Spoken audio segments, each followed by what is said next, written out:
Hello everyone and welcome back to our YouTube channel. आज के class में हम लोग एनयूटी एंड पेंशन के बारे में पढ़ने वाले हैं। अभी तक हम बहुत सारे क्लासेस में सैलरीज और बाकी टॉपिक ऑफ इनकम टैक्स को कवर किए। हम बीकॉम के लिए इस वीडियोस को स्पेसिफिकली रिकॉर्ड कर रहे हैं। तुम चाहे इंडिया के किसी भी यूनिवर्सिटी से बीकॉम का बीकॉम कर रहे हो, ये टॉपिक हर जगह कॉमन है। इनकम टैक्स सब्जेक्ट्स तुम्हारे जिस भी सेमेस्टर में है तुम आराम से क्लासेस कर सकते हो। और एक चीज याद रखना, वीडियो के डिस्क्रिप्शन में सभी प्रकार का लिंक है, तुम उस डिस्क्रिप्शन में लिंक से जाकर हमसे कनेक्ट हो सकते हो। ठीक है, चलो आज का टॉपिक ऑफ डिस्कशन है हमारा एन्युटी एंड पेंशन।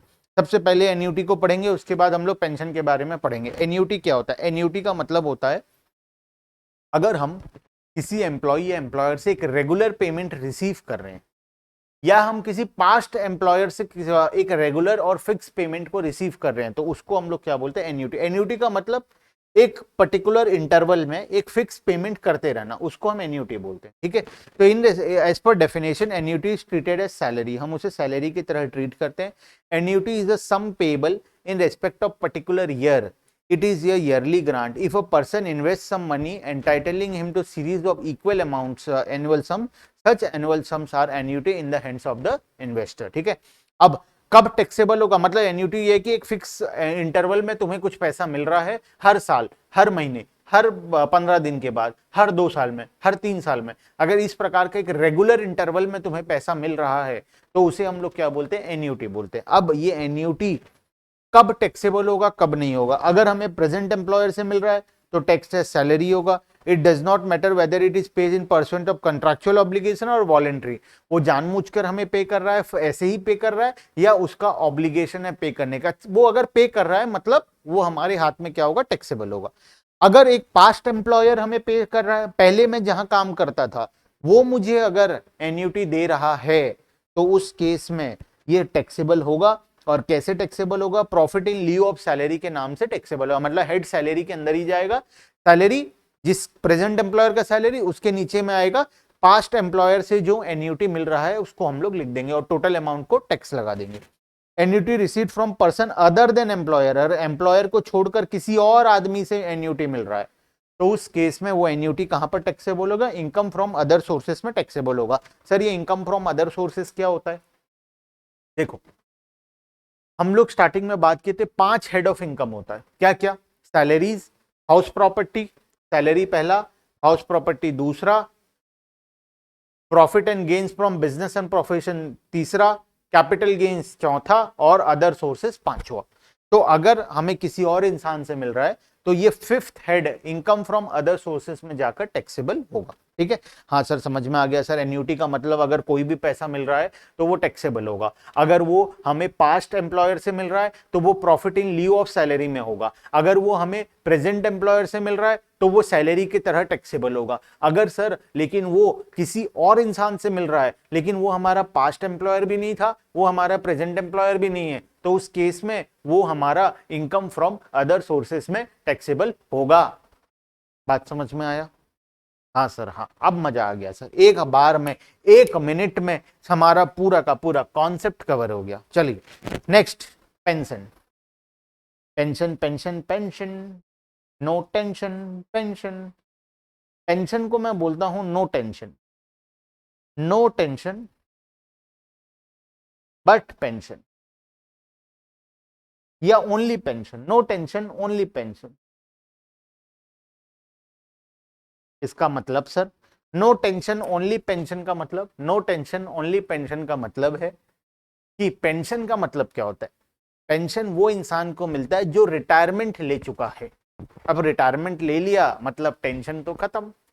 अब जिसका टेंशन खत्म उसे क्या मिलेगा? पेंशन मिलेगा। बात समझ में आई? मतलब जो 60 साल के बाद या गवर्नमेंट एम्प्लॉइज होते हैं या कोई कंपनी के एम्प्लॉय होते हैं, वो एम्प्लॉइज को कंपनी या फिर गवर्नमेंट क्या करता है? पेंशन देता है। जब वो लोग अपने बिजनेस, अपने सर्विस से रिटायर होते हैं, रिटायरमेंट के बाद उन्हें गवर्नमेंट से या फिर उनके कंपनी से उनको क्या मिलता है? पेंशन मिलता है। रिटायरमेंट होने के बाद मिलता है, मतलब अब वो लोग घर पे बैठे हैं, टेंशन फ्री बैठे हैं, पेंशन मिल रहा है। No tension only pension. ठीक है, चलो अब ये पेंशन क्या टैक्सेबल होगा? फुल्ली टैक्सेबल होगा। अरे ये क्या बात हुआ? एम्प्लॉई मेहनत करके पैसा कमाए उस पे टैक्स लगेगा, लेकिन जो पास्ट एम्प्लॉई है वो रिटायरमेंट ले चुका है, अब उसे फ्री में पैसा मिल रहा है, तो क्या उसे टैक्स नहीं लगेगा? उसे भी टैक्स लगेगा, लेकिन उसमें हम क्या करते हैं, उसको थोड़ा सा राहत प्रोवाइड कर देते हैं, क्योंकि वो रिटायरमेंट ले चुका है। अब उसे हम क्या करेंगे, उसके पेंशन को हम फुल्ली टैक्सेबल नहीं करेंगे, उसमें कुछ प्रकार का लिमिट लगाकर थोड़ा थोड़ा टैक्स का बेनिफिट उसको प्रोवाइड कर देंगे। तो अब पेंशन दो प्रकार का होता है, एक कम्यूटेड वैल्यू होता है, एक अनकम्यूटेड वैल्यू होता है। कम्यूटेड और अनकम्यूटेड क्या होता है समझेंगे। मान लो मैं 60 साल का बुढ़ा बन गया, मैं बाल वाल मेरा व्हाइट हो गया, मैं बाल वाल व्हाइट अभी तो कर नहीं सकता व्हाइट, हालांकि छोड़ो, बाल व्हाइट हो गया मेरा, मैं बुढ़ा हो गया 60 साल का, मैं गवर्नमेंट एम्प्लॉय था, अब मुझे पेंशन मिलने वाला है। मैं 60 साल से लेकर मुझे लाइफ लॉन्ग पेंशन मिलने वाला है, महीने का 50,000 रुपए। अरे वाह, बिना टेंशन के पेंशन मिलने वाला है 50,000 रुपए। लेकिन मैं जब 60 साल का हुआ, अचानक से मुझे बहुत सारे पैसे का रिक्वायरमेंट पड़ गया। हो सकता है कोई मेडिकल इमरजेंसी हो सकता है मुझे अपने बच्चों का शादी करना हो सकता है कोई और प्रकार का इमरजेंसी हो, तो मुझे बहुत सारे पैसे का रिक्वायरमेंट पड़ा। तो मैं गया अपने एम्प्लॉयर के पास, मैं गया गवर्नमेंट के पास और बोला, जो पैसा तुम मुझे लाइफ लॉन्ग हर महीने 50-50 हजार करके देने वाले हो, एक काम करो, अभी मुझे एक बार के लिए 10 लाख रुपए दे दो और फ्यूचर में जो पैसा देने वाले उसमें से काट लेना। ये क्या बात थी सर? जो पैसा मुझे फ्यूचर में 50-50 हजार करके हर साल मिलने वाला था, उसमें से हमको क्या करना है, आज एक लमसम अमाउंट को ले लेना है, बाकी अमाउंट हमें फ्यूचर में मिलता रहेगा। तो जो लमसम अमाउंट हमें आज मिल गया, मान लो 10 लाख रुपए में आज ले लिया, तो वो 10 लाख रुपए को क्या बोलेंगे हम, कम्यूटेड वैल्यू। कम्यूटेड वैल्यू मतलब एक बार में टोटल वैल्यू कम्यूट कर देना, मतलब सभी को छोटे छोटे पेमेंट को एक साथ ले आकर टोटल कर देना। तो अगर कम्यूटेड पेंशन है तब उसका ट्रीटमेंट अलग है। अनकम्यूटेड है, अनकम्यूटेड मतलब मैं आराम से 50-50 हजार रुपए हर महीने ले रहा हूं, मैं उसे एक बार में पैसा नहीं मांगा, तो उस केस में क्या होगा, उसे हम क्या बोलेंगे, अनकम्यूटेड बोलेंगे। और कम्यूटेड किसको बोलेंगे, अगर मैं छोटे छोटे पेमेंट को एक साथ टोटल कर कर आज ही मंगवा लूं, तो उसे हम लोग कम्यूटेड पेंशन बोलने वाले हैं। ठीक है, तो अनकम्यूटेड पेंशन क्या होता है, फुल्ली टैक्सेबल होता है। अनकम्यूटेड फुल्ली टैक्सेबल, जो 50-50 हजार रुपए मुझे हर महीना मिलेगा वो तो फुल्ली टैक्सेबल होगा। लेकिन अगर मैं कम्यूटेड ले लूं, मतलब एक लमसम अमाउंट ले लूं, तो उस केस में थोड़ा सा मुझे एग्जम्पशन मिल जाएगा। अभी एग्जम्पशन क्या मिलेगा हम पढ़ेंगे, पहले एक एग्जाम्पल के थ्रू हम समझ लेते हैं कि कम्यूटेड क्या होता है और अनकम्यूटेड क्या होता है। तो example number 10, suppose a person is entitled to receive a pension of say 10,000 per month. मुझे मान लो 10,000 रुपए पर मंथ का पेंशन मिलने वाला था for the rest of his life, मतलब 60 साल के बाद लाइफ लॉन्ग, जब तक मेरी सांसें चलेगी तब तक 10,000 रुपए मेरे अकाउंट में चलकर आते रहेंगे। जब तक सांसें चलेगी तब तक मेरे अकाउंट में 10,000 रुपए आते रहेंगे, नो टेंशन, ओनली पेंशन के नाम का। ठीक है, ही मे कम्यूट, मैं 1/4 मतलब 25% ऑफ द अमाउंट को क्या कर दिया, कम्यूट कर दिया। मैं जाकर मेरे एम्प्लॉयर को बोला, एक काम करो, जो 10,000 रुपए मुझे पर मंथ दे रहे हो उसका 25% हिस्सा पैसा मुझे आज एक बार में लमसम अमाउंट दे दो, बाकी 75% हिस्सा मुझे हर महीने जैसे देते हो देते रहना। तो 10,000 का 75% कितना होगा, 7,500। तो ये तो मुझे हर महीने मिलता रहेगा। लेकिन जो 2,500 रुपए है इसको मुझे क्या कर दो, टोटल कर दो। इसको टोटल करके मेरे एम्प्लॉयर ने मुझे कितना दे दिया, 1.5 लाख रुपए दे दिया। तो मेरा कम्यूटेड पेंशन कितना हो गया, 1.5 लाख, और अनकम्यूटेड कितना हो गया, 7,500 पर मंथ का मेरा अनकम्यूटेड पेंशन हो गया। बात समझ में आया?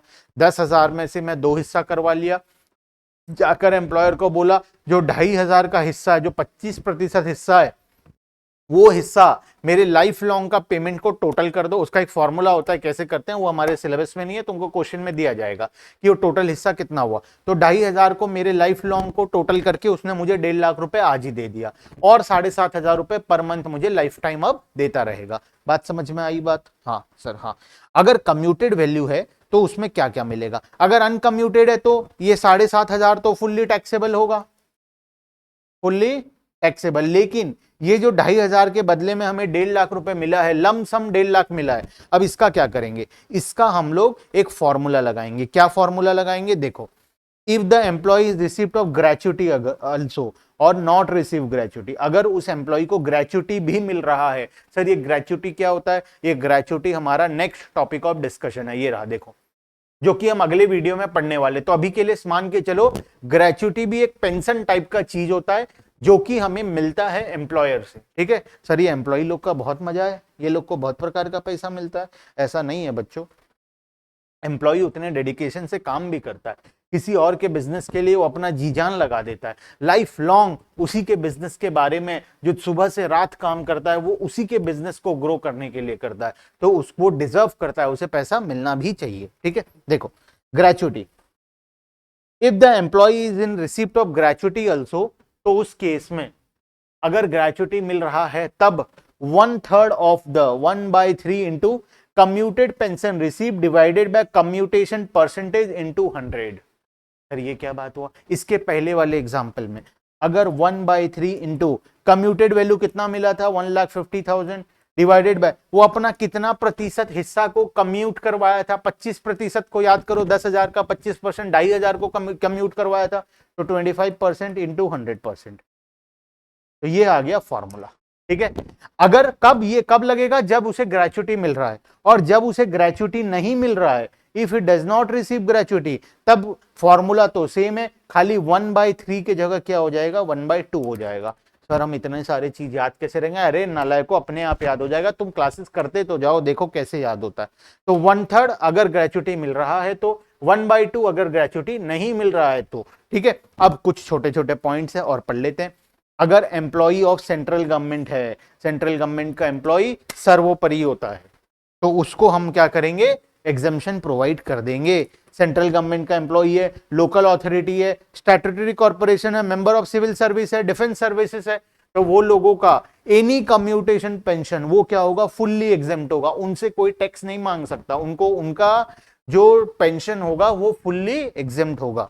अदर एम्प्लॉइज के लिए टैक्सेबल होगा, उसमें से कुछ अमाउंट एग्जेम्प्ट होगा। 2 प्रकार का लिमिट है, ग्रेचुटी मिल रहा है तो 1/3 और नहीं मिल रहा है तो 1/2। ठीक है, अब 2 पॉइंट और छोटे छोटे, जजेस of supreme court and high court, इनको सारा प्रकार का बेनिफिट है यार। अच्छा मुश्किल है, हर जगह ये लोग एग्जाम्पशन ले जा रहे हैं। हाँ, जजेस ऑफ सुप्रीम कोर्ट और हाई कोर्ट को अगर पेंशन मिल रहा है, कम्यूटेशन पेंशन मिल रहा है, तो वो लोगों का कम्यूटेशन पोर्शन क्या होगा? एंटायरली एग्जेम्प्ट होगा। Any commuted pension received by individual out of annuity plan of life insurance corporation, अगर LIC का मिल रहा है, LIC के एम्प्लॉइज को मिल रहा है, LIC में इन्वेस्टमेंट किए हुए पैसे से पेंशन मिल रहा है, तो उस केस में वो भी क्या होगा? एग्जेम्प्ट होगा। एक स्पेशल पॉइंट है, लाइफ इंश्योरेंस कॉर्पोरेशन का पॉइंट क्या है? एक स्पेशल पॉइंट है, याद रखना। लाइफ इंश्योरेंस कॉर्पोरेशन का एम्प्लॉय को लाइफ इंश्योरेंस कॉर्पोरेशन के फंड से अगर पेंशन मिलता है तो वो पेंशन का कम्यूटेड वैल्यू क्या होगा? एग्जेम्प्ट होगा। बस सर इसका एक समरी करवा दो। हाँ समरी करेंगे, तुम बच्चे सही बोलते हो, हम इसका एक समरी लिखेंगे। चलो लिखेंगे तो नहीं, हमारे स्क्रीन पे आ गया समरी। देखो पेंशन का पूरा समरी है, पूरा माइंड मैप है, इससे हम पूरा का पूरा डिटेल माइंड में सेट कर सकते हैं कि कम्यूटेड पेंशन क्या होता है। पेंशन 2 प्रकार का, कम्यूटेड, अनकम्यूटेड। अनकम्यूटेड तो आंख बंद करके फुल्ली टैक्सेबल, अनकम्यूटेड है तो टैक्सेबल। अगर रेगुलरली पीरियोडिक पेमेंट मिल रहा है तो वो टैक्सेबल होगा, चाहे कुछ भी हो जाए, उसमें कोई भी प्रकार का किसी के लिए भी किसी भी तरह का एग्जेम्पशन नहीं दिया गया है, तो वो क्या होगा? फुल्ली टैक्सेबल होगा। अनकम्यूटेड फुल्ली टैक्सेबल होगा। कम्यूटेड की बात करते हैं। Commuted employees of central government, local authority, statutory corporation, member of civil service, defence service, fully exempt. Other employees के लिए, अदर एम्प्लॉइज के केस में, if the employee is in the receipt of gratuity तो 1/3, if the employee does not receive gratuity तो 1/2।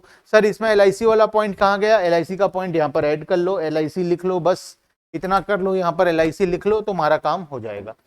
Sir ये chair नहीं के वजह से नहीं दिख रहा है, तो चेयर को कर देते हैं गायब।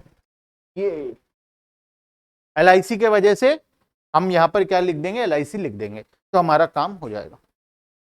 और बोलो सर एक एग्जाम्पल करवा दो। चलो आ जाओ आ जाओ आ जाओ, मिस्टर सागर, वाह क्या नाम है, mister Sagar. Who retired on 1/10/2022, 1 अक्टूबर को रिटायरमेंट ले रहा है, is receiving 5,000 per month age pension on 1/2/2023, मतलब रिटायरमेंट के कितने महीने के बाद, 10, 11, 12, 1, 4 महीने के बाद, रिटायरमेंट के 4 मंथ्स के बाद 1/2/2023 को ही कम्यूटेड 60% ऑफ द पेंशन, वो अपने पेंशन का 60% हिस्सा को क्या कर देता है, कम्यूट करवा लेता है। मतलब 5,000 का 60% मतलब 3,000 को क्या करवा लिया, कम्यूट करवा लिया। और अब भी 2,000 क्या है, अनकम्यूटेड है, 2,000 अनकम्यूटेड है। And receive 3 lakh as commuted pension, जब वो कम्यूट कराया 3,000 को तो उसे लमसम अमाउंट कितना मिल गया, 3 लाख रुपए का लमसम अमाउंट मिल गया। You are required to compute his taxable pension assuming first, अगर वो एक गवर्नमेंट एम्प्लॉय है तो, गवर्नमेंट एम्प्लॉय है तो क्या होता है, गवर्नमेंट एम्प्लॉय की केस में सर कम्यूटेड वैल्यू तो फुल्ली एग्जेम्प्ट हो जाता है, लेकिन अनकम्यूटेड वाला टैक्सेबल होता है। तो अनकम्यूटेड कितना था, अनकम्यूटेड देखो पहले 4 महीने के लिए, पहले 4 महीने के लिए अक्टूबर नवंबर दिसंबर, 4 महीने के लिए क्या था, अक्टूबर नवंबर दिसंबर जनवरी, अक्टूबर नवंबर दिसंबर और जनवरी। हाँ देखो कब कम्यूट कराया था, 1 फरवरी को, तो अक्टूबर का पेंशन कितना, अक्टूबर का पेंशन 5,000, नवंबर का 5,000, दिसंबर का 5,000, जनवरी का 5,000, 1 फरवरी को उसे कितना मिल गया, 3 लाख रुपए मिल गया। फेब का पेंशन 2,000, क्योंकि अनकम्यूटेड कितना था 2,000, मार्च का पेंशन 2,000, तो टोटल अनकम्यूटेड कितना हो गया, 5, 10, 15, 20 और 4, 24,000 रुपए अनकम्यूटेड हो गया, 3 लाख रुपए कम्यूटेड हो गया। तो अनकम्यूटेड तो सभी के लिए टैक्सेबल था, तो 24,000 रुपए टैक्स लग जाएगा, कम्यूटेड 3 लाख रुपए पूरा एग्जेम्प्ट हो जाएगा, तो टोटल फाइनल टैक्सेबल कितना होगा, 24,000 रुपए फाइनली टैक्सेबल हो जाएगा।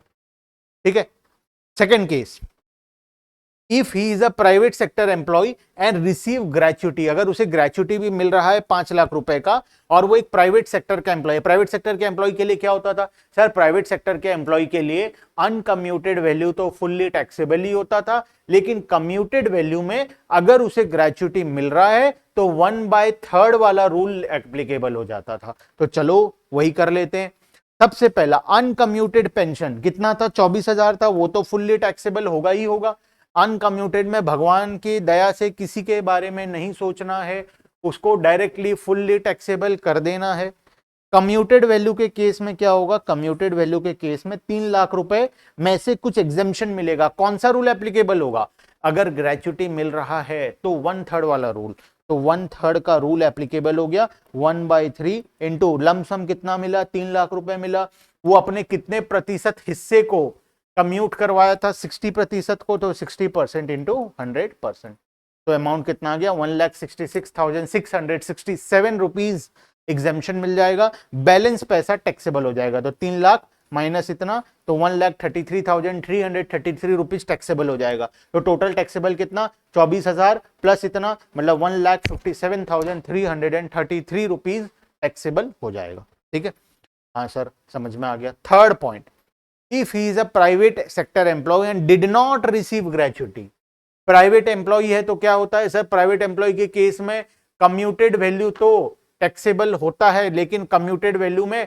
अगर ग्रेचुटी मिल रहा है तो 1/3, नहीं मिल रहा है तो 1/2, और अनकम्यूटेड तो हमेशा से क्या होता है, फुल्ली टैक्सेबल होता ही है। तो चलो देख लेते हैं, ये एक प्राइवेट सेक्टर था और ग्रेचुटी नहीं मिल रहा था, अनकम्यूटेड 24,000 तो टैक्सेबल होगा ही होगा, लेकिन कम्यूटेड वैल्यू में से कौन सा रूल एप्लीकेबल होगा, 1/2 वाला रूल एप्लीकेबल होगा, बिकॉज ग्रेचुटी नहीं मिल रहा है। तो ग्रेचुटी नहीं मिल रहा है तो 1/2 into 3 lakh divided by 60% into 100%, 2.5 lakh आ गया, तो ये 50,000, 3 लाख माइनस 2,50,000, तो 50,000 हमारा फाइनल अमाउंट आ गया। तो 50,000 तो कम्यूटेड में से और 24,000 अनकम्यूटेड में से, टोटल 74,000 रुपीज क्या हो गया, टैक्सेबल हो गया।